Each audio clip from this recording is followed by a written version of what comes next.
Boa noite. Boa noite, pessoal. Tudo bem?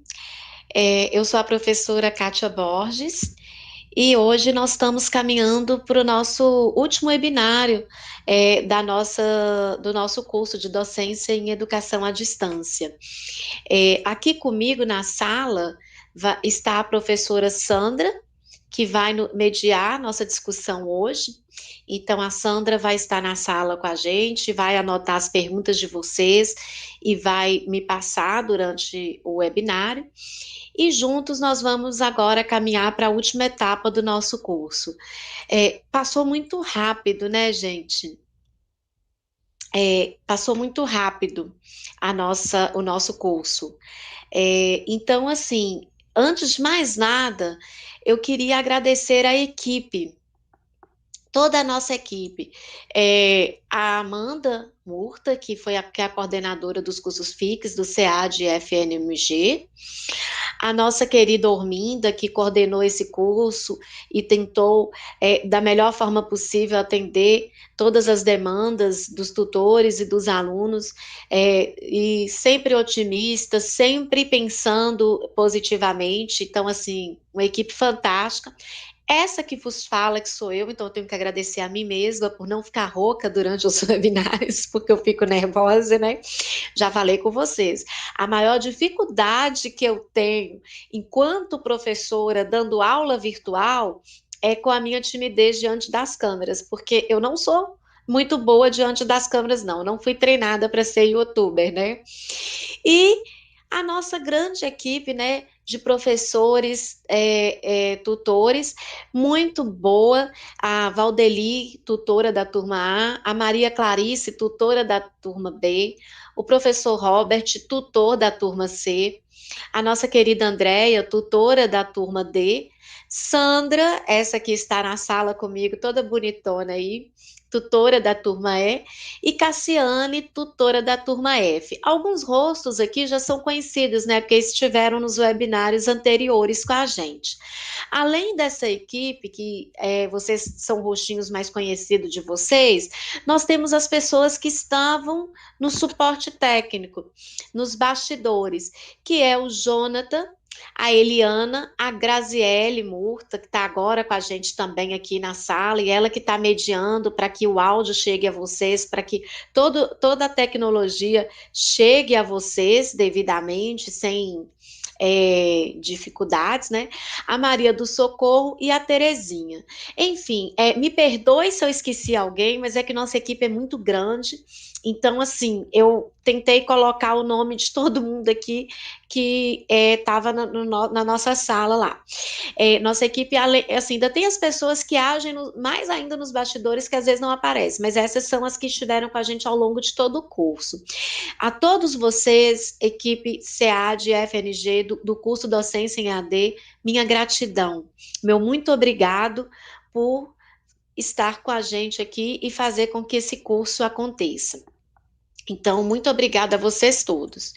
E sem mais delongas, como é o último curso, eu achei muito engraçado, porque eu até agora, poucos minutos antes de entrar no ar, eu entrei na sala e vi se tinha alguma dúvida. Nenhuma. Então, esse webinário, nossa, até ele está começando diferente, porque não tem dúvidas. Parece que vocês já estão dominando o curso, vão sair assim, excelentes docentes em EAD, porque não apareceu dúvida nesse último conteúdo. Olha que engraçado. Então, gente, nós vamos já começar com a nossa aula mesmo. E aí, se tiverem dúvidas, vão entrando aí no chat. Sandra vai anotar tudo e me passar. Inclusive, hoje, o conteúdo ele vai até assim um pouco mais rápido, né? Porque é só um tema só, mas eu quero que vocês tirem suas dúvidas. Esse é o nosso último webinário, eu quero ouvir a voz de vocês. E pode vir também para elogiar a equipe, porque essa equipe foi muito boa, viu? Essa equipe tentou resolver tudo no tempo recorde para auxiliar vocês que estão aí do outro lado da tela. Então, gente, a disciplina é sobre a avaliação da aprendizagem na EAD. Eu acho que todos vocês devem estar assim curiosos para poder tentar entender esse processo de avaliação, né? Inclusive num curso em que a avaliação teve um peso muito grande como o nosso. Então, assim, o que eu vou discutir aqui é o que está no texto complementar e no caderno didático. Mas nada impede que vocês tragam outras dúvidas que não estão lá para a gente aqui tentar debater e ajudar vocês a definir melhor o conceito de avaliação. Então, gente, para começar, eu pergunto: como se define a avaliação da aprendizagem na EAD? O que significa avaliar? Eu acho que esse é o grande patamar, né? O que é avaliar? Quais os modelos de avaliação mais utilizados na EAD? Então, o norte da nossa aula de hoje vai girar em torno dessas três perguntinhas. Mas antes de explicar o que é avaliação, nós temos que entender primeiro o conceito de aula, o conceito de ensino. Então, o professor Marcos Macedo, ele fala que aula é o espaço onde se constrói o conhecimento com a participação de todos e onde se busca respostas para o problema do meio onde vivemos. Então, gente, nessa concepção, vou mandar mais duas questões. Quais os desafios contemporâneos da educação? Nós temos discutido ele ao longo do nosso curso, né? Essa pandemia, essa questão da introdução das novas tecnologias, a questão das metodologias ativas, pode ser uma das respostas. Como a aprendizagem ela é constituída no cenário atual? Então, pessoal, a aprendizagem é um processo contínuo e dinâmico, em que se afirma, se constrói e se desconstrói. Esse, por enquanto, é um dos conceitos, mas nós podemos ver outros aqui ao longo da nossa aula. Dando seguimento, nós temos hoje um perfil de educação que se molda, né, no desenvolvimento de competências e habilidades, que está lá ligado aos 4 pilares da educação, que é aprender a conhecer, aprender a fazer, aprender a conviver, aprender a ser. Esses pilares da educação, que é do relatório Jacques Delors, foram definidos lá no Pacto da década de 90 internacional, que o Brasil assinou com a Unesco, de todos pela educação.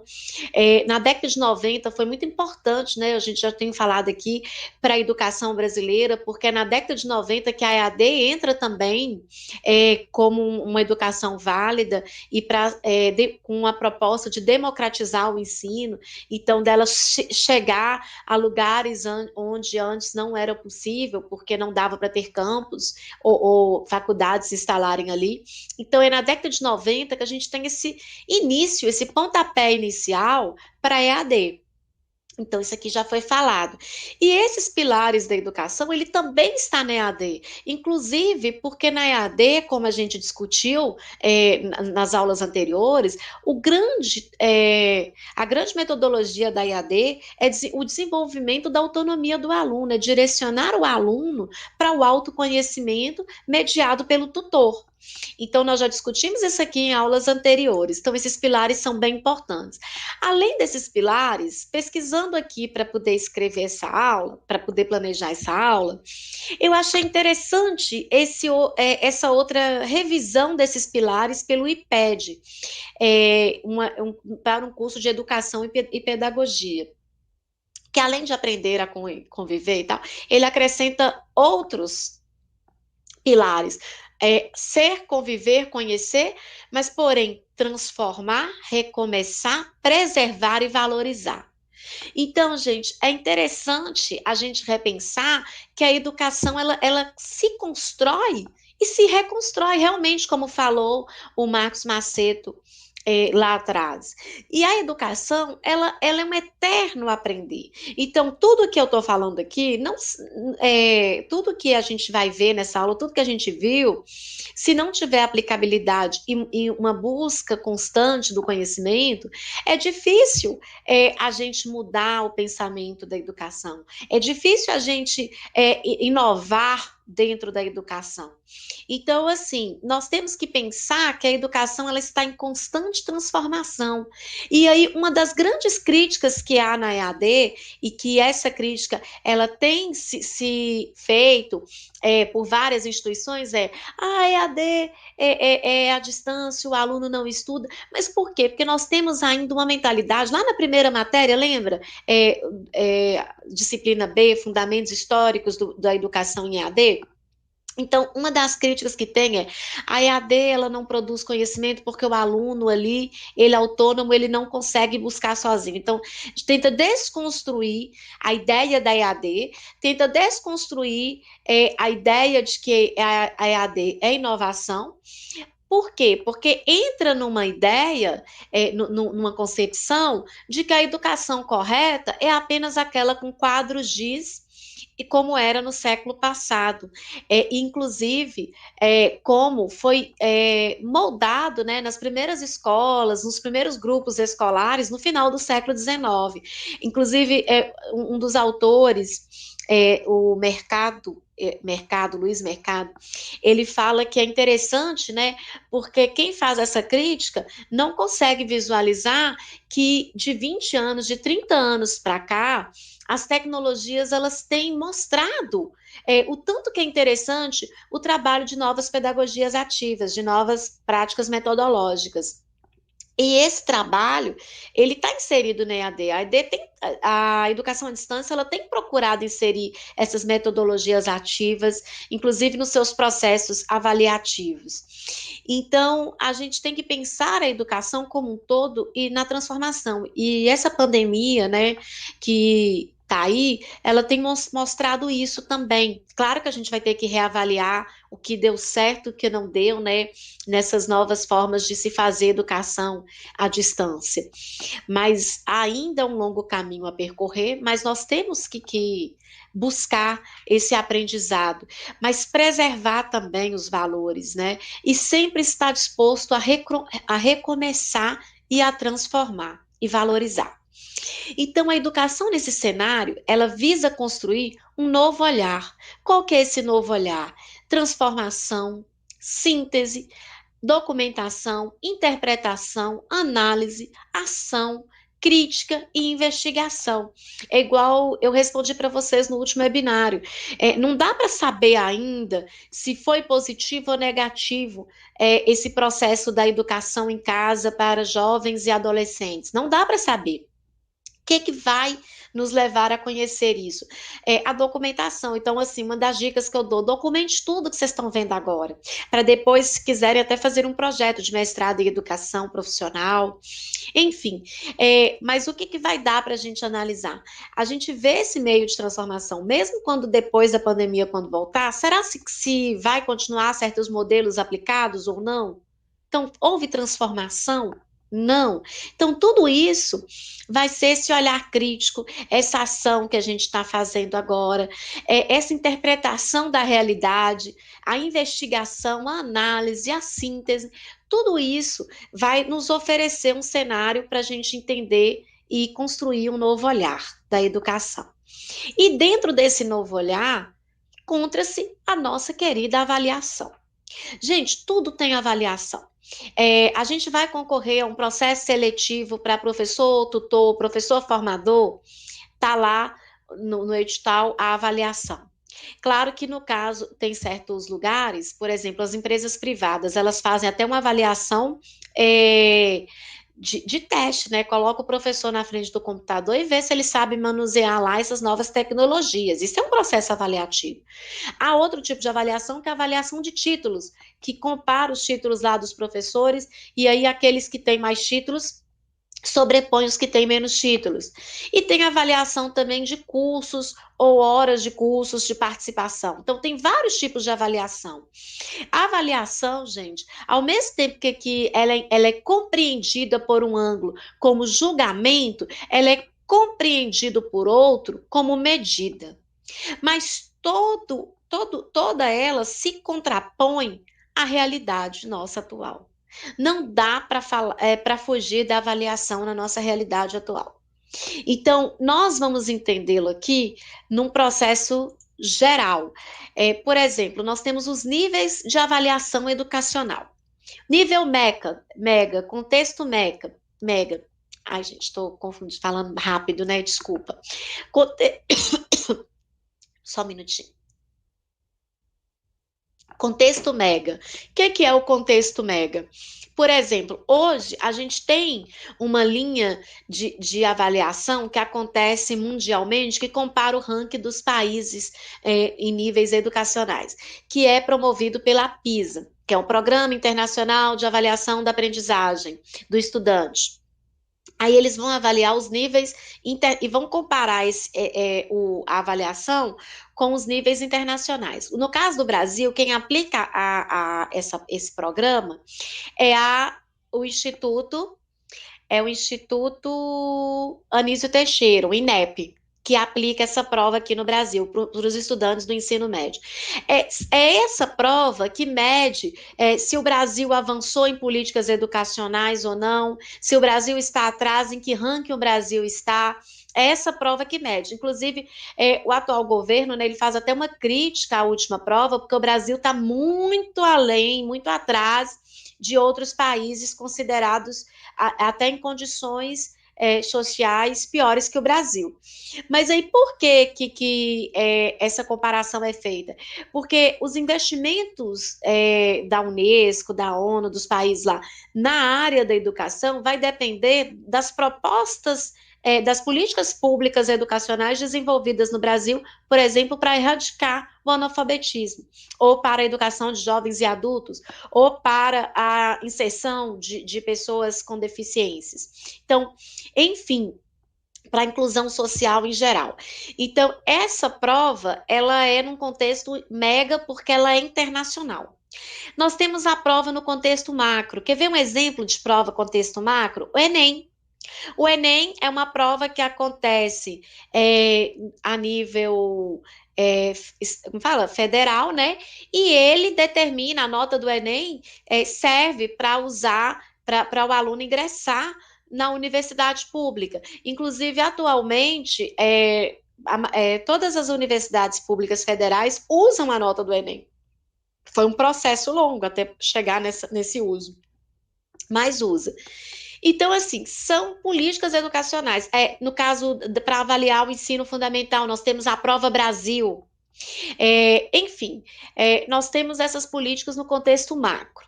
E aí, por fim, nós temos o contexto meso, que são políticas estaduais e a nível de instituição, de avaliação, e o contexto micro.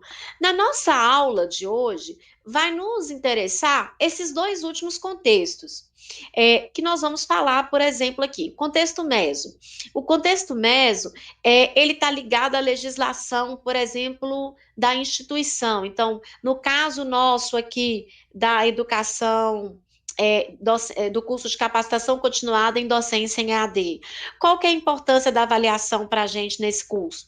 A avaliação avalia o ensino. Então, 70% da nota da nossa educação, da nossa avaliação, é para provas objetivas. 30% é para atividade escrita e os fóruns.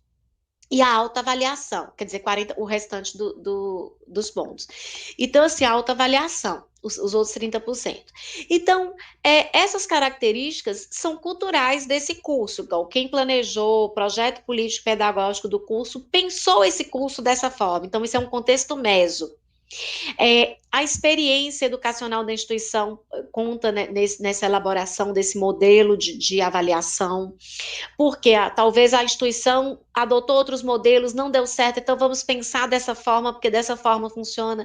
Então, assim, esse é o contexto meso. Então, quando a gente, igual eu, professora formadora e os tutores, recebemos a sala, recebemos a divisão, somos convocados para atuar no curso, a coordenadora geral, que no caso aí a Amanda, no caso nosso, chama a gente e apresenta, olha, a proposta política pedagógica desse curso é essa. Então, nós vamos desenvolver avaliações fundamentadas na proposta política pedagógica desse curso. Então, isso é um contexto meso, tá? Aí o contexto micro já afunila mais a questão da avaliação, que é a avaliação na sala de aula. Avaliação, no caso nosso da EAD, na sala virtual. Como ela vai se processar? Quem vai elaborar essa avaliação? No caso, essa que vos fala, eu que elaboro as avaliações, as provas objetivas e os fóruns. Quer dizer, eu elaboro toda a sala, né? Então, assim, quem vai elaborar? O que vai priorizar? E aí nós temos as características, né, as modalidades, que é a avaliação diagnóstica, formativa e somativa, que eu vou falar com você já já lá na frente, tá? É só o exemplo aqui. Então, o contexto micro é a forma como eu avalio o aprendizado do meu aluno já na sala de aula.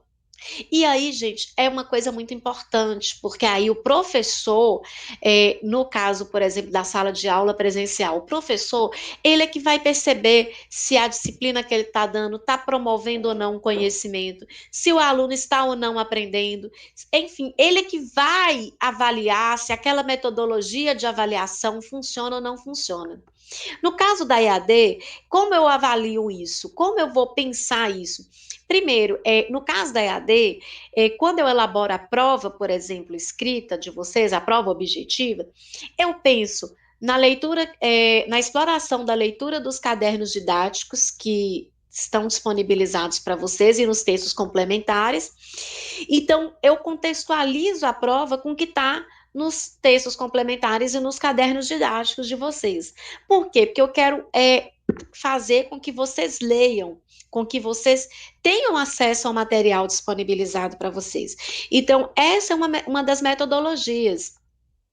Eu procuro não fazer uma prova assim, Ctrl+C, Ctrl+V, uma prova que o aluno só decora e acerta. Por quê? Porque o aluno, na prova, isso aí é minha experiência, tá, gente? E também avaliando outros cursos que oferecem educação à distância. Na avaliação, durante a avaliação, o aluno ele precisa como é que eu diria a vocês? Ele precisa interagir, ele precisa raciocinar. E aí, porque a prova não é só a produção do conhecimento, ela é mediação desse conhecimento também. Então, às vezes, a interpretação ali da questão com uma simples interpretação de texto, o aluno consegue responder a questão. Só que o que acontece? Muitas vezes o aluno já quer ir para a resposta e não lê o enunciado. Hoje, o modelo das provas de EAD e do ENAD em geral é um texto base. Então, lá na minha prova, por exemplo, vocês veem que tem um texto, sempre um texto base, introduzindo o assunto. O enunciado, que é o que se pede. Por exemplo, a partir dessa perspectiva, assinale a questão incorreta. Olha aí uma pegadinha, a questão incorreta. Ou então, todas estão corretas, exceto. Isso tudo está nas provas que vocês fazem hoje de concurso. Então, é importante o aluno ter um cuidado na interpretação. Inclusive, ter uma atenção com o que está nas palavras, né? Então, isso é um treinamento até para esse tipo de avaliação que vocês vão fazer no mercado lá fora. E, além, igual eu falei com vocês, além do enunciado, há as 4 questões objetivas. Então, esse é um modelo educacional fundamentado, um modelo de avaliação fundamentado no ENAD, e que tem como proposta produzir o raciocínio e a interação do aluno ali com o que é visto na sala de aula, com o que é visto com o material disponível para ele, com o que foi trabalhado também nos webinários. Então, essa é uma ideia de avaliação.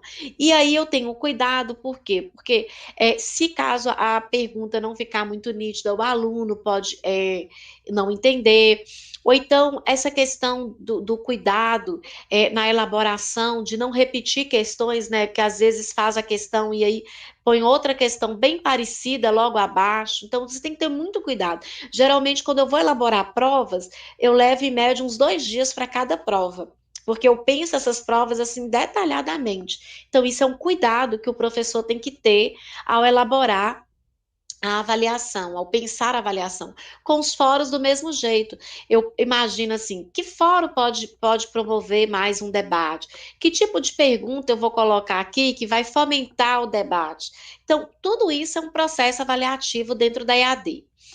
Bom, pessoal, no texto que a gente tem lá, o nosso texto da Jussara Hoffmann. Jussara Hoffmann é uma professora, se eu não me engano, da Federal do Rio Grande do Sul, não, de Santa Catarina. E ela vem trabalhando avaliação durante um longo tempo e pensando a avaliação nesses contextos macro, meso, micro, mega. Ela tem pensado, inclusive, ela foca muito na ideia da avaliação na sala de aula. Então, ela desenvolveu o conceito de avaliação mediadora. O que é a avaliação mediadora, conforme a professora Jussara Hoffmann? É uma avaliação que acompanha, que entende, que favorece a progressão do aluno em termos dessas etapas. Então, quais são as etapas? Mobilização, experiência educativa e expressão do conhecimento. Para Jussara Hoffmann, denomina-se de avaliação mediadora o paradigma da avaliação que se opõe ao paradigma sentencioso. Nessa perspectiva, ela questiona, né, quais os fatores que contribuem para uma concepção conservadora da avaliação. Ela já inicia o texto falando que há muitas avaliações têm uma concepção conservadora. E quais são esses fatores? Aí ela faz uma crítica lá no texto dela, no texto complementar. Ela critica, por exemplo, a autonomia didática dos professores, né? Eu lembro que tinha uma aula que eu dava, que eu sempre começava com a história de uma professora que é uma história de Joãozinho, gente. Toda professora conhece um Joãozinho, né? E essa é uma fábula do Joãozinho, que o Joãozinho ele só ia à aula quando tinha merenda. A história se passa na década de 80, né? Quando a gente está tendo essa mudança educacional e repensando essas políticas educacionais. E aí o Joãozinho só ia à aula quando ia ter merenda. E esse dia avisaram para o Joãozinho que teria merenda. E ele foi à aula. O que aconteceu com o Joãozinho? A professora estava ensinando lá a rotação da Terra, as 4 estações e tal, e ele ficou fascinado com o que a professora estava ensinando e começa a questionar a professora, inclusive usando a sua experiência diária. É um texto até do Rodolfo Caniato, professor da Unicamp. Aí ele começa a questionar a professora. Por exemplo, a professora fala que verão a Terra está distante, a Terra está próxima do Sol, e que inverno a Terra está longe do Sol. E aí, Joãozinho, ele mora na favela da Maré, do lado tem um aeroporto, né, Santos Dumont, e ele vê o avião subir e descer, e ele vai e faz uma comparação para a professora, assim, usando sua experiência diária. Ele fala, mas professora, quando o avião está perto, eu enxergo ele bem maior. Quando o avião está longe, eu posso tampar ele com a minha mão, que eu enxergo ele bem menor. Então, não está errado isso aí? Que o sol cresce e o sol diminui? Porque a gente sempre olha o sol daqui de baixo, a gente sempre vê o sol do mesmo tamanho. Gente, na hora a professora desbancou o Joãozinho, falou, virou para ele e falou: como você se atreve a questionar se sua professora está errada? Tem 20 anos que eu estudo esse conteúdo, tem 20 anos que eu dou aula, então você só vem na aula de vez em quando, como você se atreve? E não aceitou a fala do menino. E nisso ela foi salva pelo sinal, né? Foi embora. Moral da história. Em casa, à noite, mais tranquila, ela começa a repensar a fala do menino.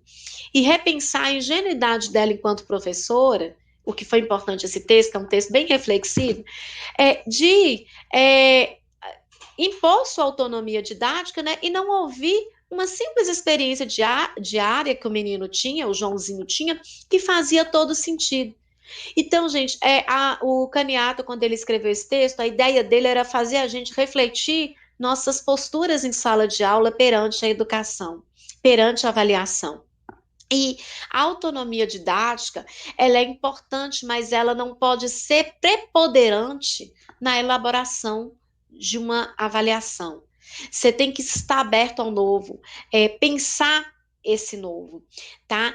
Então, a estrutura curricular, muitas vezes, também contribui, nesse caso, para uma avaliação conservadora, né? Uma concepção conservadora. Agora aí mesmo, a gente está tendo aí a ideia, eu estou estudando, mas ainda não estou aprofundada, que é o BNCC, que é a Base Nacional Curricular Comum, né, atual, que está introjetando novas políticas de se pensar os conteúdos, e aí esse novo, como que essa estrutura curricular vai avaliar determinados conteúdos, como que certos conteúdos vão ser cobrados nas provas do Enem, na prova Brasil, que são avaliações que ocorrem, né, em larga escala e que tem como proposta avaliar o ensino brasileiro também. Então, a gente tem que pensar essa estrutura curricular, que muitas estruturas curriculares ainda, elas fomentam práticas avaliativas conservadoras, né? A natureza da formação didática dos professores, aí entra até a questão da professora do Joãozinho, que eu contei aqui para vocês a história agora, né? Esse texto do Joãozinho, gente, eu li ele quando eu iniciei minha carreira docente em 2002, dando aula para crianças, eu não estava conseguindo ensinar essas crianças, e um amigo me deu esse texto. Gente, esse texto ele caiu como uma luva na minha profissão ao longo da minha vida, porque eu nunca esqueci esse texto. E esse texto me fez refletir minha postura didática enquanto professora iniciante, né, recém-formada. Então, a postura conservadora do corpo docente, ou seja, dos professores, tudo isso contribui para uma concepção de avaliação conservadora. E a crítica dessa autora é que nós temos uma escola ainda positivista, de conhecimento positivista. É o que eu falei com vocês lá.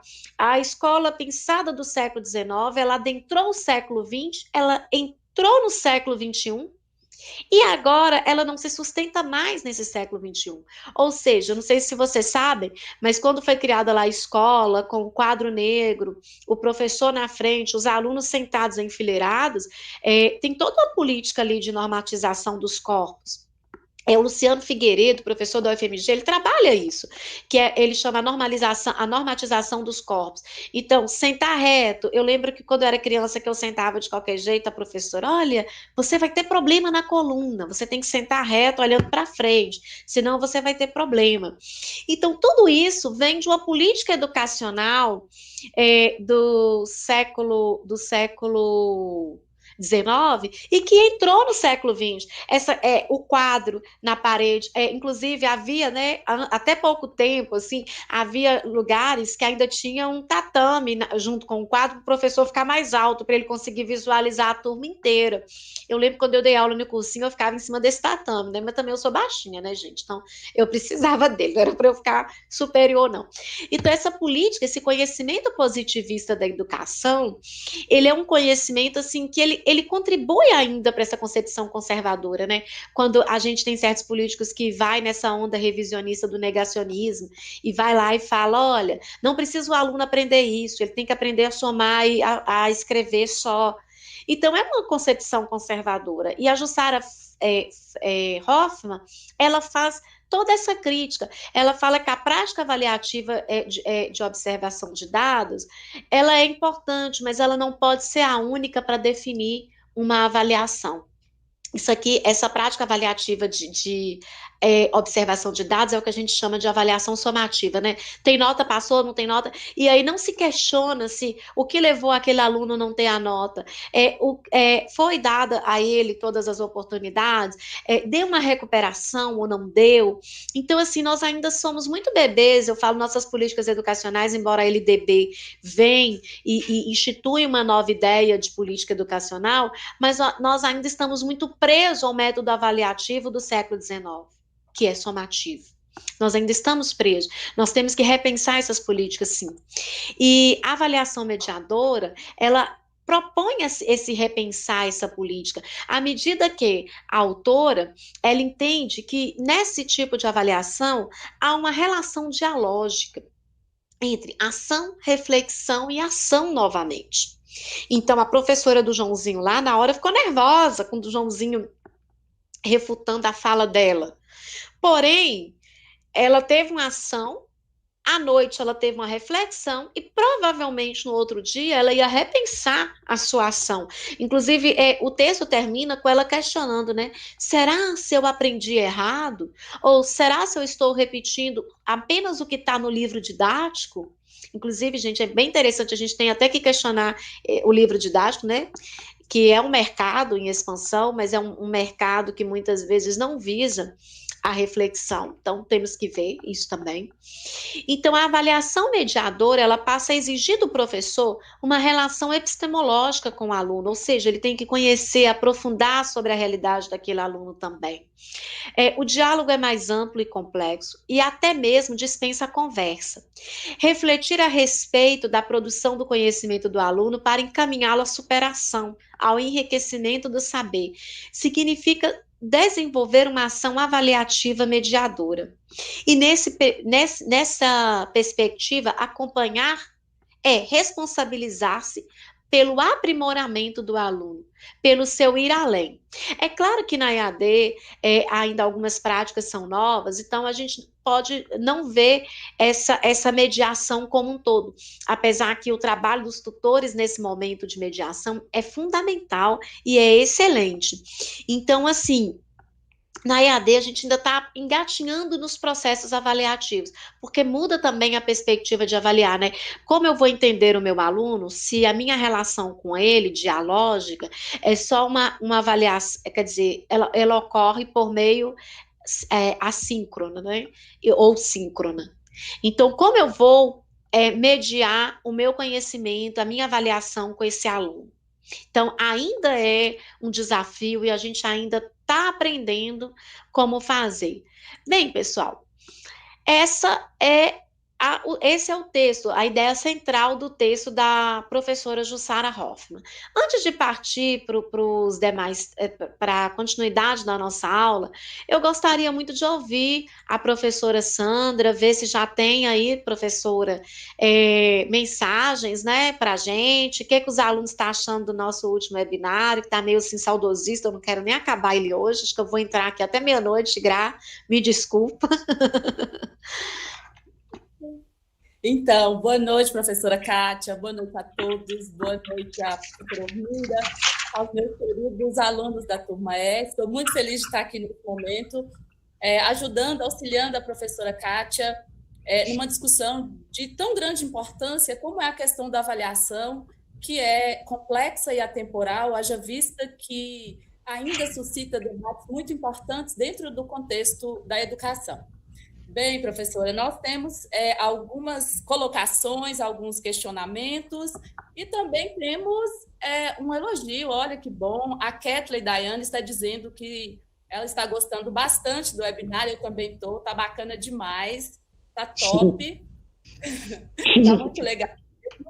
E também temos uma pergunta da Érica Venícia, ela faz uma colocação bastante pertinente, você já tocou nesse assunto no início de sua fala, mas é importante voltar a essa questão. A Érica pergunta o seguinte: professora Kátia, qual a sua opinião sobre a postura conservadora dos professores? Será que essa postura ela será mantida após a pandemia? E a isso, Kátia, eu junto outra questão importante que você falou há pouco, que é sobre as mudanças propostas pela BNCC, que propõe uma avaliação interdisciplinar, e isso, logicamente, pressupõe uma ressignificação da avaliação. Como que a gente pode pensar isso nesse contexto da pandemia, linkando com a pergunta de Érica?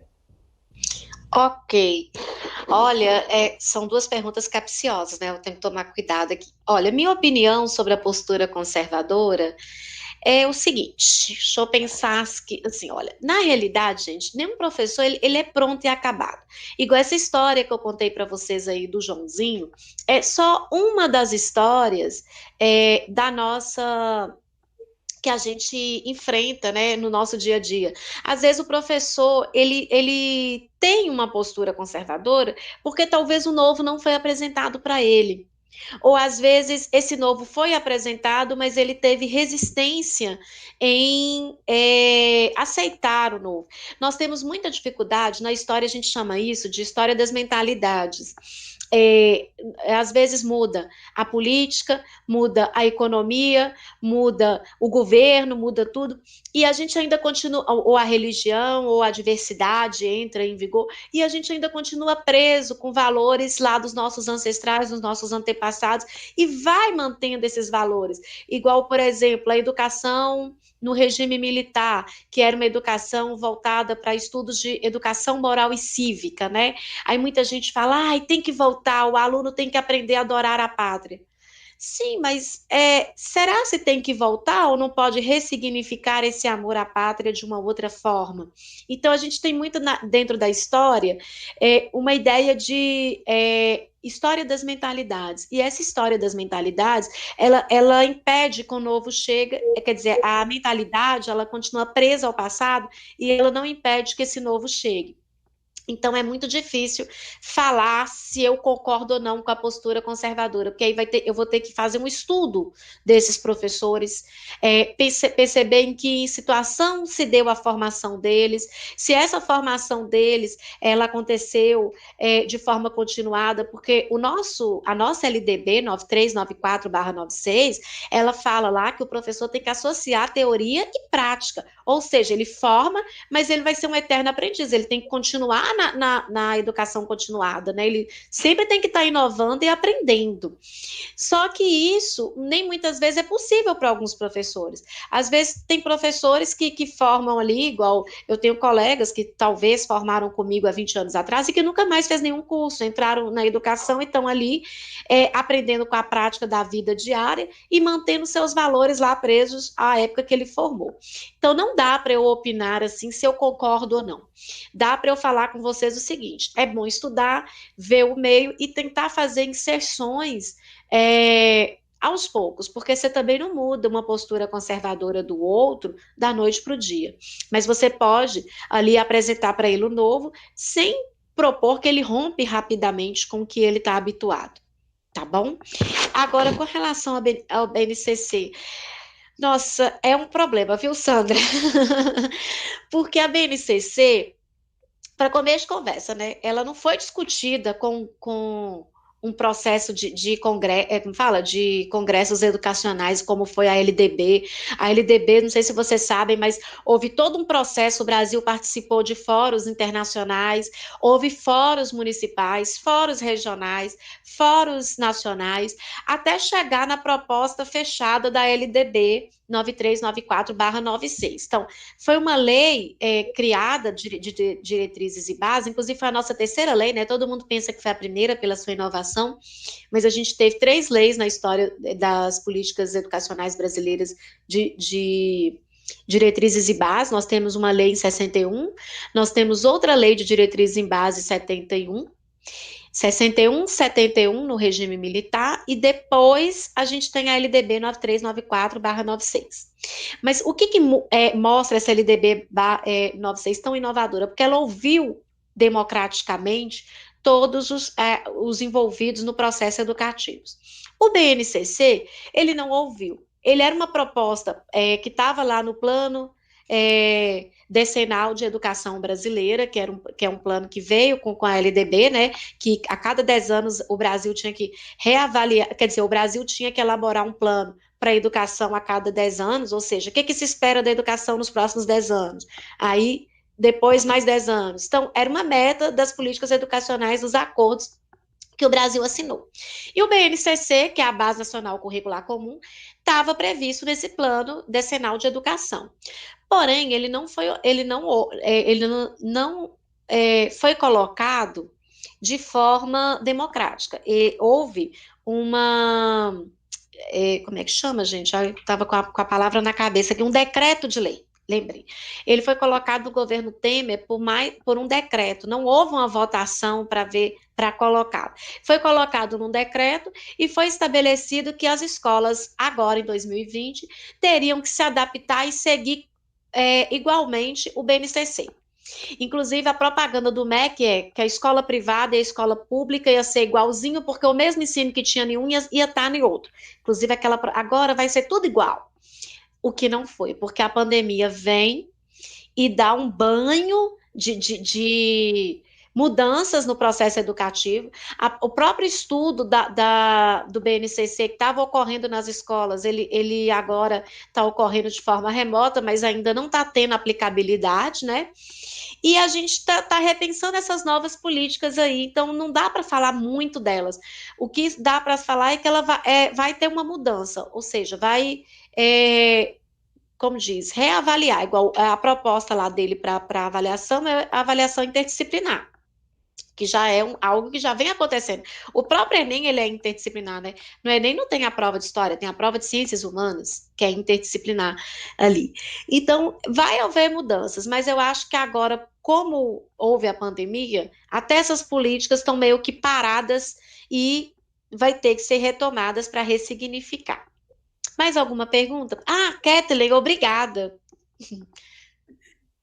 Temos sim, viu, professora?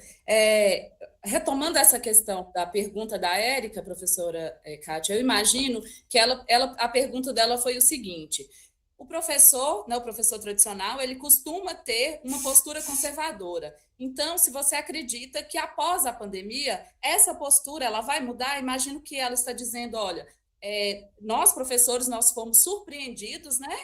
E nós tivemos que mudar nossa metodologia, inclusive mudar nossos instrumentos avaliativos. Aí, depois disso, como será? Ah, tá. Será que depois disso nós vamos ressignificar nossas posturas em relação à avaliação?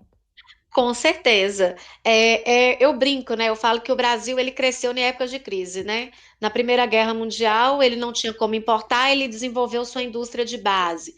Na Segunda Guerra, melhor ainda, porque aí veio as indústrias de aço e tal, tudo para cá, né? Que teve que se desenvolver. Então, nas duas grandes guerras, o Brasil desenvolveu sua indústria. Então, eu acredito que a pandemia, os historiadores têm comentado nas redes sociais e têm debatido, a pandemia, ela depois da Segunda Grande Guerra, ela é uma das grandes crises que o mundo está vivendo, né? Porque não é só o Brasil, é o mundo inteiro, depois da Segunda Grande Guerra.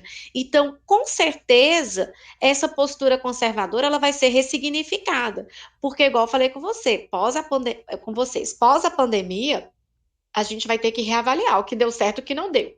Mas a gente não vai poder mais chegar na frente de uma tecnologia e falar, eu não uso isso porque eu não gosto. Não vai ter como fugir.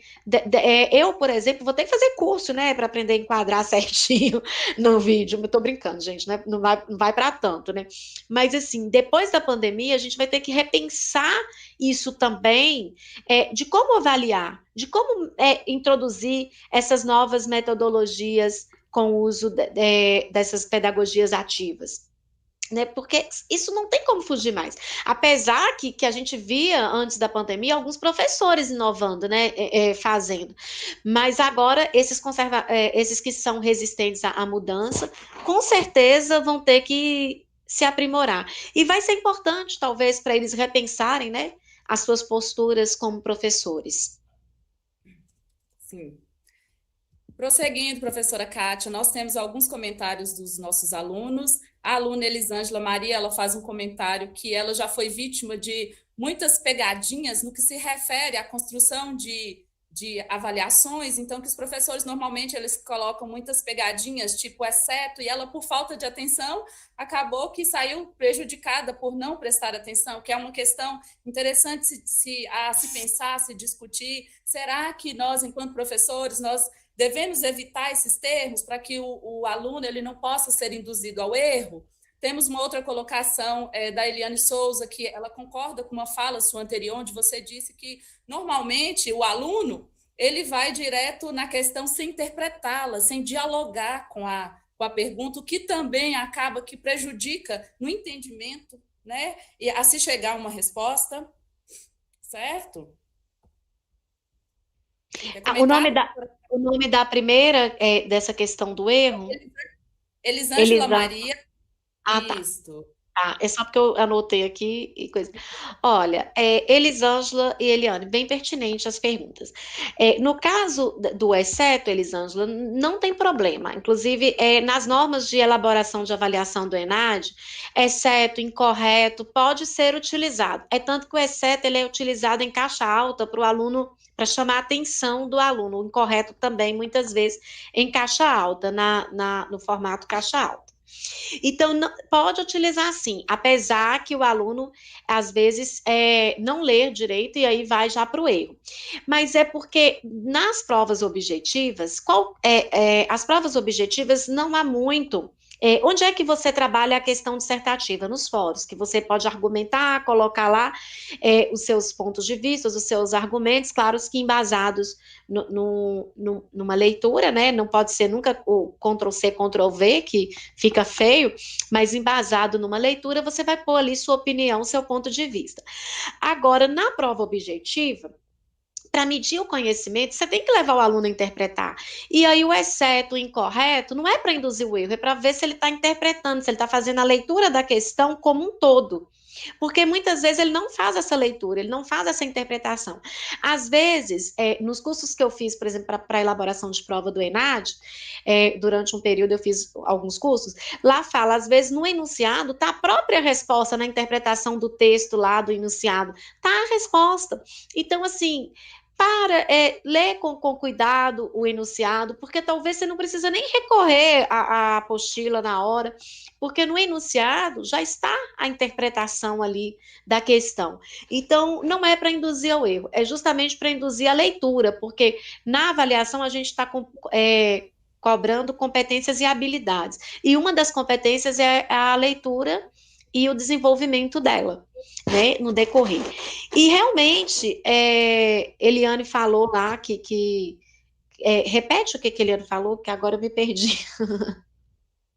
Ela só, confirmou uma afirmação, ela concordou com você quando você disse que normalmente os alunos eles não interpretam a questão porque elas não leem corretamente, elas estão mais preocupadas em ir para a resposta do que interpretar a pergunta. Ela está concordando com uma fala anterior Ah, sua. sim, Eliane. E inclusive fazendo prova online, né? Porque a prova online, muitas vezes você tem uma hora ali para fazer. Aí você acha que não vai ter tempo. Gente, tem tempo. É só fazer uma média para cada questão, ou fazer assim, né? Começar das questões que você acha mais fácil e voltar nas mais difíceis depois. Mas tempo tem. A prova é pensada justamente para o tempo inteiro, para uma hora certinho. E essa questão, por exemplo, de leitura, da leitura durante a prova, ela é fundamental para a gente avaliar se vocês cumpriram ou não as habilidades e as competências que a gente está cobrando ali naquela prova. Então, realmente voltar à leitura, né? Porque no mundo digital, as pessoas hoje só, eu quero assistir só live, eu não quero ler, eu quero só assistir vídeo e tal. E no mundo digital, a gente ainda tem que recorrer à leitura, porque a prova escrita, na maioria das vezes, o Enem esse ano que vai inovar, né? Se conseguir fazer, se conseguir realizar o Enem desse ano, que não vai ser mais esse ano, né? Vai ser no ano que vem, mas o Enem vai colocar lá a prova digital também. Aí eu quero ver como é que esse aluno vai. É uma das coisas que eu quero observar também para ver como que vai desenvolver, né? Porque as provas do Enem, por exemplo, são mega cansativas, são provas com textos enunciados muito longos, né? Os alunos saem dizendo que teve que ler demais. Olha para você ver aí, ó, uma metodologia de avaliação que é bem. Então, assim, aí o Enem vai inovar esse ano. Então, a gente tem que ter esse cuidado mesmo com a leitura. E a leitura, gente, ela tá para a vida inteira, né? Eu sou da história, Sandra é do português aí. Não tem como fugir, né, Sandra? Tá para a vida inteira. Então tem que aprender a interpretar, né? Sim, sim, professora. Temos várias perguntas. Você quer que eu te passe mais algumas? Quer continuar? Podemos com mais perguntas?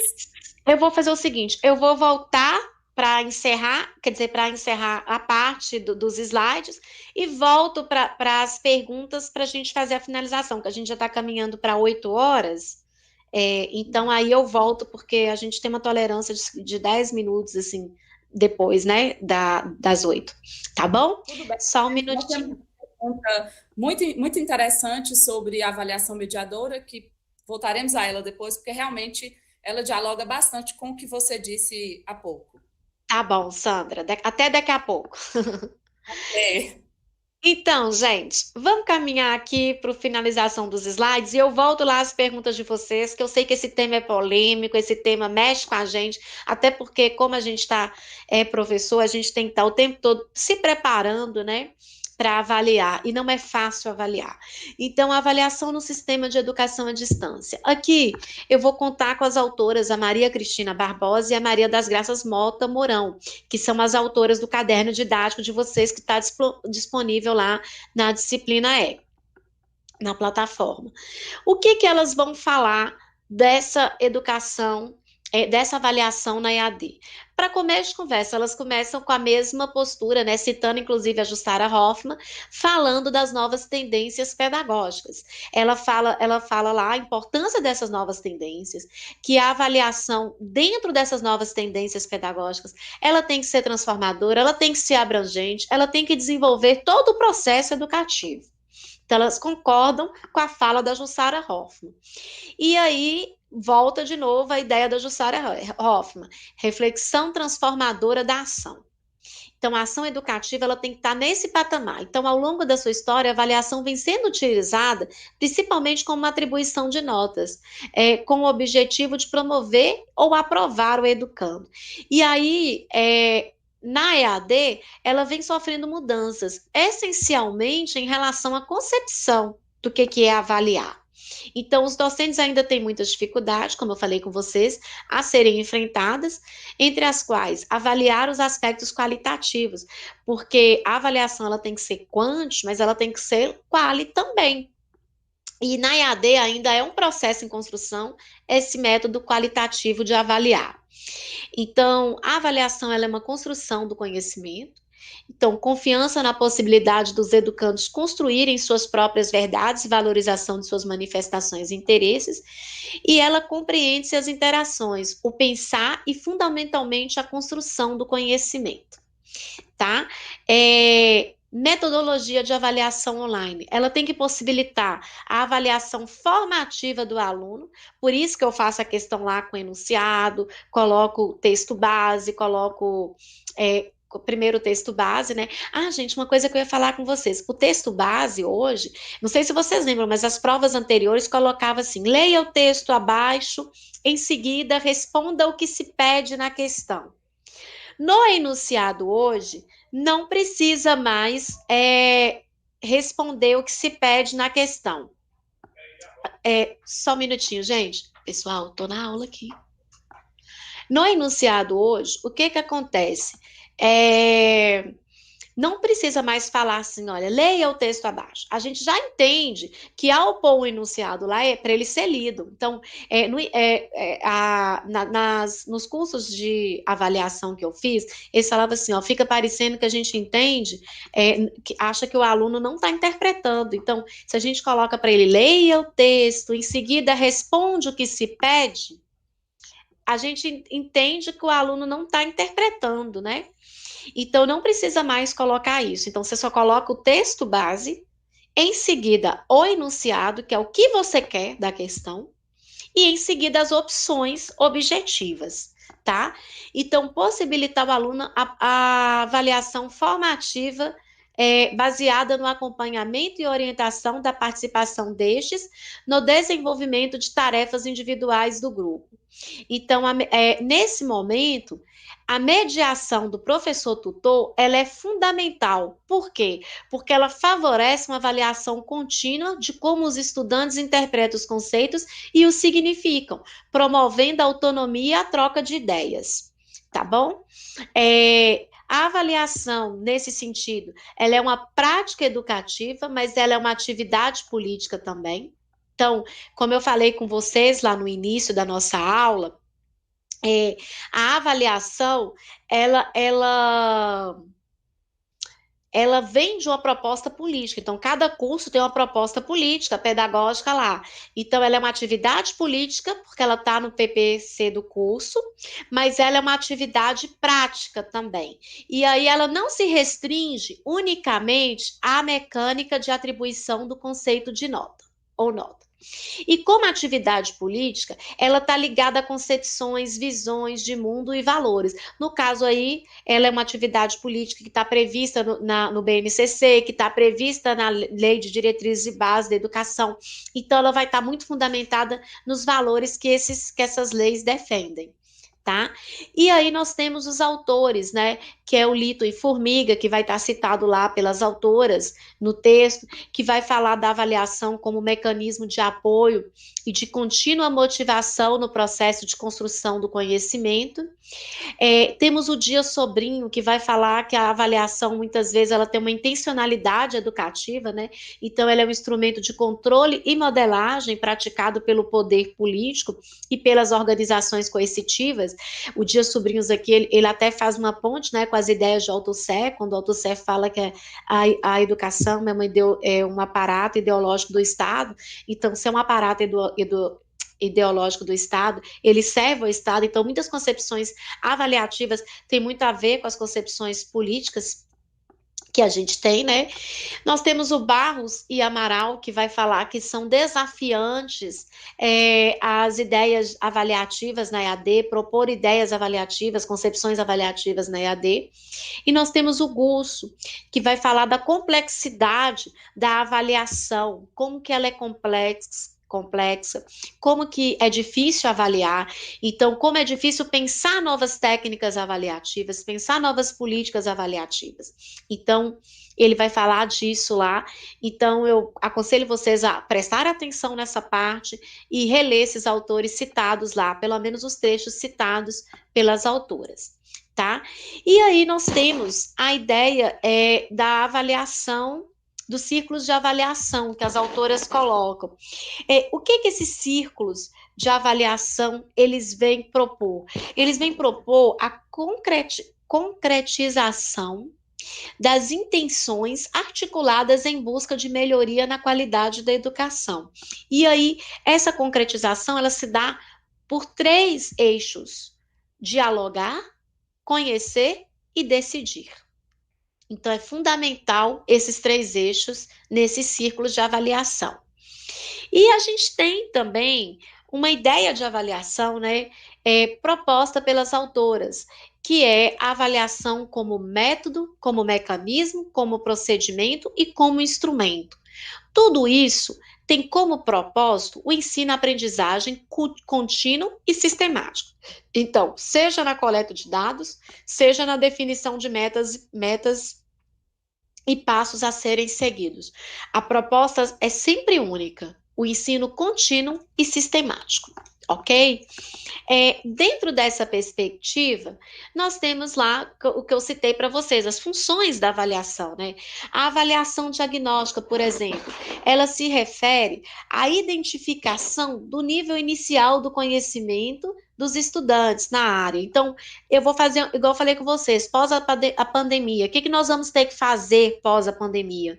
Um diagnóstico do perfil dos nossos aprendizes, dos nossos estudantes. Eles conseguiram evoluir no ensino? Não. Por quê? E aí, através desse diagnóstico, nós vamos propor políticas públicas para atender esse público, porque a educação é um direito universal de todos. Então, dentro da legislação educacional brasileira, nós temos o dever de diagnosticar a fazer a avaliação diagnóstica para poder atender esse público. Nós temos a avaliação formativa, que é utilizada ao longo do processo de ensino-aprendizagem. Então, no nosso processo de aprendizagem aí, nós temos a avaliação normativa, que... Só um minuto.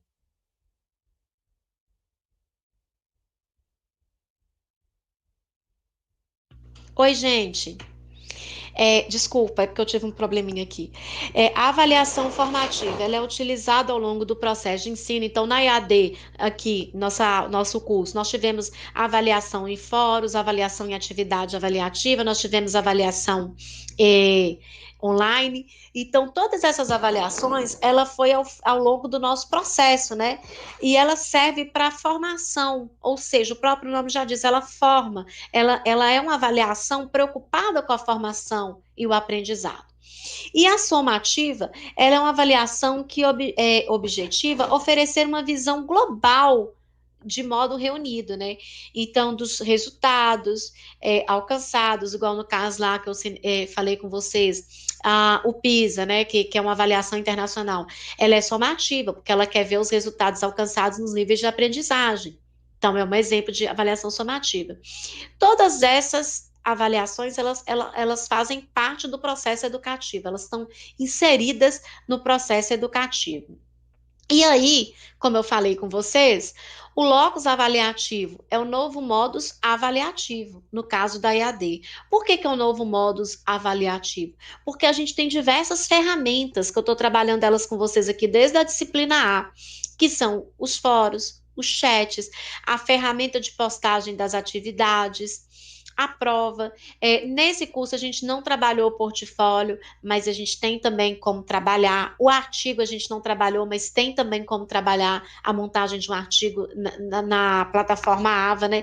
É porque como o nosso curso é educação continuada, é formação continuada, não pede nenhum artigo, nenhum portfólio, né? Geralmente a gente pede isso nos cursos de pós-graduação como trabalho final, como TCC. Então, por isso que vocês não trabalharam aqui, mas tem como. Vocês viram que durante as aulas eu pedia pesquisas, eu falava, olha, pesquise durante os fóruns, na internet, se não for suficiente dentro do caderno didático.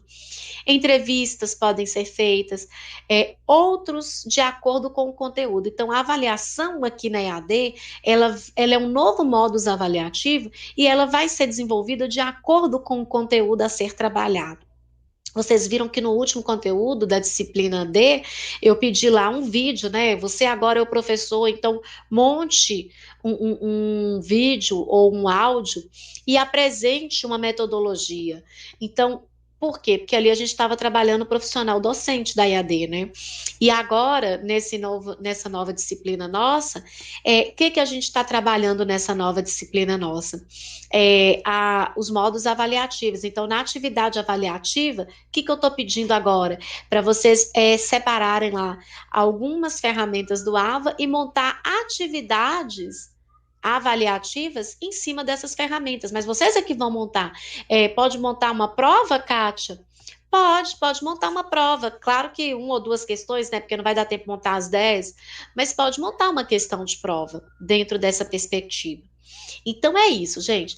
A avaliação, gente, é uma medida e uma referência de valor para um ou dois ou três âmbitos. Igual, pode ser diagnóstica, pode ser somativa, pode ser formativa. Por fim, para finalizar, pedimos emprestado o pensamento de Lucchesi, no qual afirma que a avaliação é uma ferramenta na qual o ser humano não se livra. Ela faz parte do agir e por isso é necessária que seja usada da melhor maneira possível. Então, é isso, pessoal. A avaliação, ela está aí, ela é uma realidade nossa, ela tem que ser utilizada da melhor maneira possível, como diz Lucchesi. E vamos às perguntas, professora Sandra. Desculpa, me estendi, né? Temos muitas perguntas e alguns comentários, a participação está bacana, viu? Ai, que ótimo.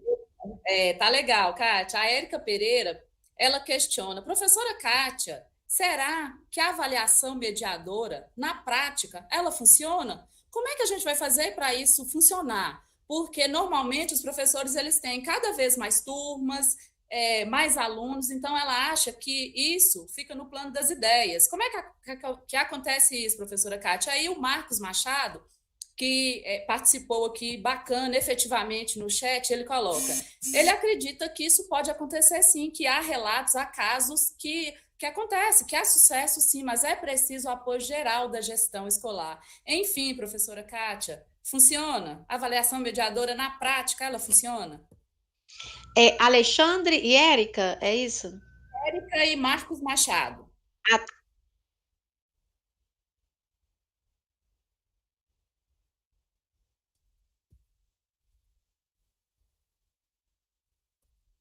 Tá me ouvindo? Agora sim. Tá, é porque eu pus no silencioso para ouvir você, senão dá interferência aqui. Será que a avaliação mediadora funciona? O que que você acha, Sandra? Vou tocar a bola para você agora para a gente fazer tipo um bate-bola como professoras, as duas, né, que trabalham com EAD também. O que que você Olha, acha, Sandra? eu acho que é fogo no parquinho, viu? Essa é uma Hum, questão polêmica e complexa. Por quê? Nós, na IAD, nem sempre nós temos a condição de estabelecer as coisas como gostaríamos. Nós gostaríamos, eu, você, nós gostaríamos de ressignificar a avaliação. Porque o problema da avaliação, a questão da avaliação, ela não é algo recente, não. Discutir a melhoria na avaliação para fugir daquela forma tradicional, ela é longa, ela é uma discussão longa. E como que a gente vai fazer isso agora? Se nós estamos falando na avaliação mediadora, será que a gente consegue propô-la, a gente consegue, na prática, fazer com que ela funcione? Essa é uma questão que nem sempre na IAD vai depender de nós, porque nós temos um projeto a ser seguido, nós temos uma metodologia que ela é imposta. No comentário posterior do Marcos, ele fala: olha, gente, a prova ainda é supervalorizada. Um exemplo disso é o percentual do curso, em que a maioria é destinada às provas online. Veja bem o que o Marcos está falando. A maioria, 70%, é destinado às provas online, e isso faz com que o aluno ele fique ansioso e preocupado por atingir o máximo de nota. Isso é a fala posterior do Marcos aqui.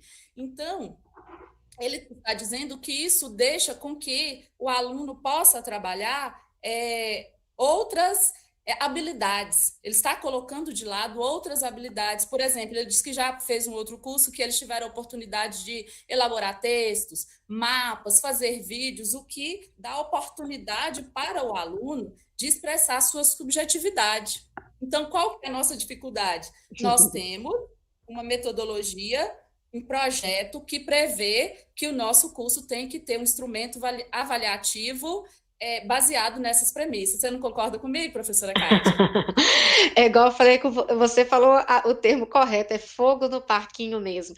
Mas é o que eu acabei de falar aqui anterior, né, Sandra?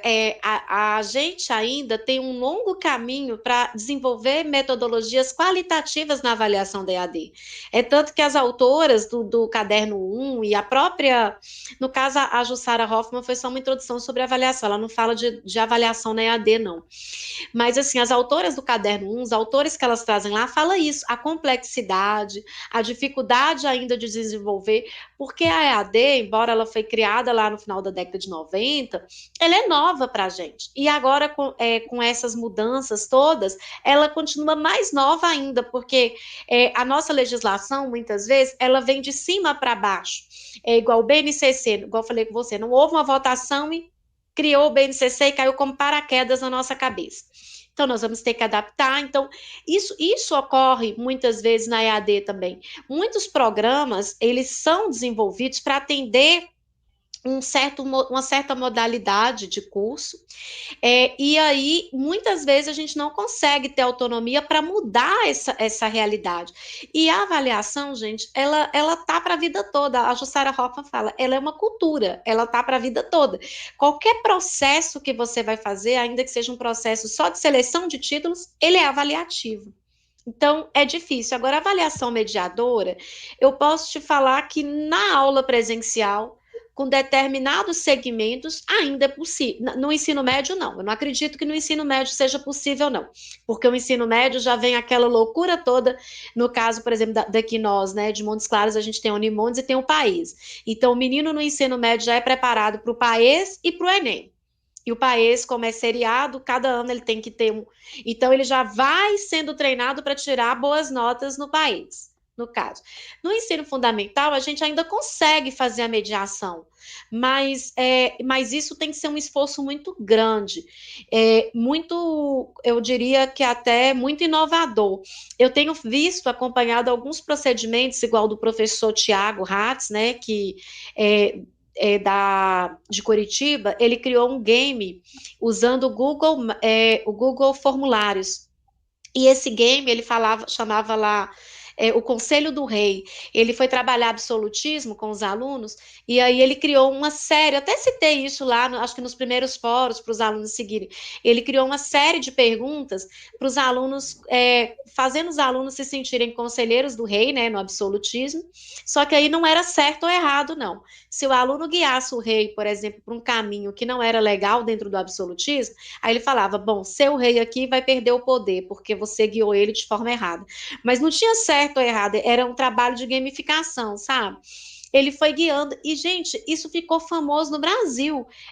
O Café História publicou, citando como exemplo, várias instituições convidaram o Tiago para fazer uma palestra, porque foi bem interessante a forma como ele pensou uma avaliação mediadora, mas assim, aí vai ver o contexto, o Tiago é muito bom professor e adora mexer com tecnologia, então para ele foi um prazer fazer isso.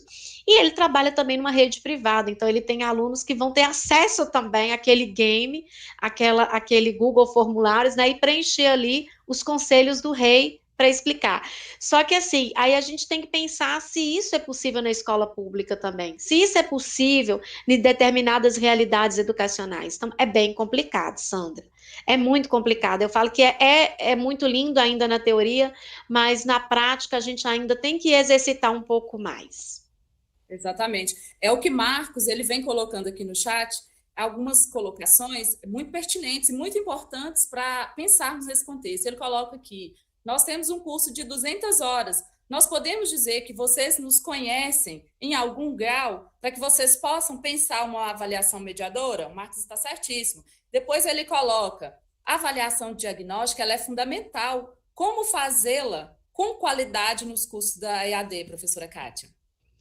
Olha, nosso curso, eu vou ser sincera, gente, eu não conheço, porque são 300 alunos para mim, né? Para vocês são 50, mas para mim são 300, então não dá para conhecer. Por isso que a atividade é pensada. Agora, a diagnóstica, ela é pensada com base no nível dos formulários que vocês respondem. Então, eu lembro que essa oferta desse curso, que foi ofertada no semestre passado, atingiu mais o pessoal com ensino médio, né? E fundamental. Agora já atingiu mais o pessoal com ensino superior, tem gente já formada há muito tempo, então aí você já tem uma ideia, inclusive o fórum de apresentação, eu tive uma ideia do nível das pessoas que estavam no curso, igual lá tinha pessoas formadas em direito, formadas em diversas áreas do saber, né? Nutrição, que tem vontade de trabalhar com EAD. Então, assim, diversas áreas tinha pessoas. Então, por esse nível de formação, eu tenho um diagnóstico prévio de como é o perfil do meu aluno. Então, assim, o nível é um pouco mais alto. Então, eu tenho que preparar atividades com um certo grau de dificuldade. Isso é uma pressuposição, né, gente, que a gente faz. Mas é difícil, porque a gente também não conhece a fundo o nível de formação de cada um, não dá para conhecer. Mas é mais ou menos, o diagnóstico é feito mais ou menos com base nos formulários de preenchimento de matrícula, né? Que a gente tem uma noção. Ok, professora. Nós temos a última pergunta, que é da aluna Patrícia de Oliveira Gonçalves, e ela coloca o seguinte: ô professora Kátia, depois de tanto tempo sem aula e depois com a adoção das aulas online, ao seu ver, qual seria o método de avaliação mais adequado nesse contexto? Nós estamos no caminho, é isso mesmo? Tendo em vista que o aluno ele estava acostumado com aulas presenciais, então foi novo para o aluno, novo para o professor, e ela te pergunta, você acha que há um método avaliativo nesse contexto de pandemia mais adequado? Não, porque é novo, gente, é novo e muitos professores ainda estão aprendendo. Eu conheço, por exemplo, eu falei com vocês aqui, eu conheço, por exemplo, jovens que estão tendo prova sábado e domingo por conta de escolas particulares, né? Meu sobrinho é um deles.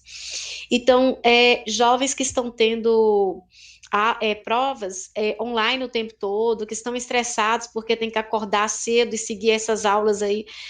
Eu, por exemplo, eu brinco, né? Nosso webinário está indo para 2018, né? Daqui a pouco a gente tem que encerrar, porque ninguém aguenta também, né? A Gra tem que fechar o estúdio. Tô brincando. Mas, assim, uma aula online de 1 hora, ela já é extremamente desgastante. Imagina para um jovem assistir 4, 5 horas de aula online claro que cada aula com um professor de uma disciplina. Então, assim, é complicado, eu acredito que nós vamos ter que repensar isso, igual eu falei com vocês, muito do que está sendo produzido agora a gente tem que guardar mesmo, né, para nesses mestrados esses mestrados e doutorados de profissionais de educação, a gente levar isso para discussão mesmo e repensar técnicas, porque a gente não tem ainda uma técnica eficaz, então eu acho que ainda é muito novo. A gente sente angústia, e olha que eu, Sandra, já somos professoras da EAD um longo tempo e a gente sente angústia. Imagina quem não é, quem nunca esteve assim diante de uma tela para dar aula e agora se vê forçado até a estar, né? É meio complicado ainda. Eu acho que não tem, não, tá bom? Verdade, professora Kátia. Então, por fim, Marcos, dá mais uma problematizadinha aqui, bacana. A é muito Pode deixar, Marcos. falou... Gra vai ficar no estúdio até meia-noite, né, Gra? Adorando esse diálogo, muito bacana. E Marcos está dizendo que achou bacana você assumir e reconhecer que isso é bem melhor do que a gente fingir que nós fazemos uma avaliação formativa, o que acaba por ignorar a realidade, né? Então, que essa provocação foi mesmo para a gente poder pensar melhor essa proposta da avaliação, para a gente poder, porque como diz a Hoffman, ela diz em algum dos textos dela que eu li, que a gente fala tanto em reconstruir a avaliação, mas que para isso, para que a gente consiga realmente reconstruir a avaliação, a gente tem que pensar no processo de avaliação, a gente tem que pensar no significado da avaliação, porque se não pensarmos, é como se nós prepararmos uma mala de viagem sem saber para onde a gente está indo, sem saber qual é o destino a ser seguido, não é? Sim. Então, professora Kátia, isso? Essa foi a última colocação? Você quer comentar alguma coisa? Sim, só para encerrar, exatamente igual eu falei com vocês, eu viro à noite, viro à noite não, eu levo 2 dias para elaborar uma avaliação de 10 páginas, ou de 10 questões. De 10 questões. Então, 2 dias, quer dizer, uma média de 5 questões por dia. Aí você fala assim, nossa, mas é tão rapidinho 5 questões? Não, porque eu estou pensando essa avaliação, pensando no material que vocês leram, tentando não fugir do assunto, tentando fazer uma avaliação que seja coerente com o programa. Então, é uma atividade difícil. Agora, dentro da perspectiva mediadora, ela ainda não é possível, porque ela, as próprias autoras Mourão e Mota fala aí, no caderno didático, é um desafio ainda desenvolver perspectivas avaliativas para EAD. E eu acredito que ainda vai ser, porque a gente tem que, como você falou, Sandra, repensar essa educação que está aí e repensar essa prática avaliativa, que é o que a Hoffman tá convidando o tempo todo, né? Vamos repensar, gente. Qual que é o sentido da avaliação para nós? Qual que é o sentido da avaliação na EAD? Qual que é o sentido da avaliação em geral, né? Então, aí ainda um caminho das pedras, né? Verdade. Então, para fechar, nós temos comentários da Ronilda, disse que o webinário foi excelente, gostou bastante. O Vicente Paulo, ele falou, nossa, a professora Kátia é top. Concordo, Paulo, ela é top mesmo. E a Elisângela comenta que adorou o webinário, que é um tema polêmico, mas bastante pertinente, né? E ela agradece toda a equipe por esse curso. Achou que o diálogo hoje foi excelente. A Kathleen disse que gostou muito do webinário, ela achou que acrescentou bastante, ela gostou demais das discussões colocadas e ela gostaria de participar, de agradecer a participação de Sandra. Oh, Sandra! Então é isso, gente. Encerro por aqui, professora Kátia, não temos mais comentários, nosso tempo também já encerrou. Agradeço por essa oportunidade e a todos fiquem com Deus e até a próxima, se Deus quiser. Oi, gente, eu agradeço, Sandra, agradeço a sua mediação hoje, nós conversamos, né, gente, porque eu falei, Sandra, pelo amor de Deus, eu quero ver seu rosto, eu tô achando muito estranho só ver a carinha durante o webinário, então eu quero ver seu rosto durante a fala, e foi muito legal, porque eu acho que ficou mais vivo o webinário, né, com a gente dialogando, e eu agradeço, assim, profundamente todos vocês, brinco, assim, muito durante as aulas, mas pode ter certeza que preparei de coração pensando em vocês todos. tá? Quero agradecer a equipe de novo. Muito obrigada a todas as meninas e o menino, né? As meninas tutoras e o menino, que é o único professor. E assim, agradecer a Orminda mais uma vez. Orminda, inclusive, está na sala. Será se ela não gostaria, Sandra, nesse último webinário, de fazer um encerramento para a gente, né? Dar a palavra final. Professora Orminda está escutando a gente. Vamos ver se ela aparece para dar. Sim, Ó. estou. Não, é mesmo para nós já estamos no final, né? Dar boa noite a todos, né?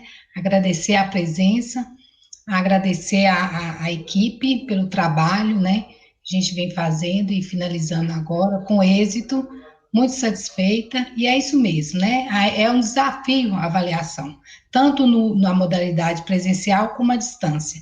E nós estamos aí estudando e procurando acertar, ok? Boa noite a todos e muito obrigada. Boa noite, professora Orminda. Boa noite, Sandra. Boa noite, Grazi. Obrigada por estar aí nos bastidores nos ajudando com a tecnologia.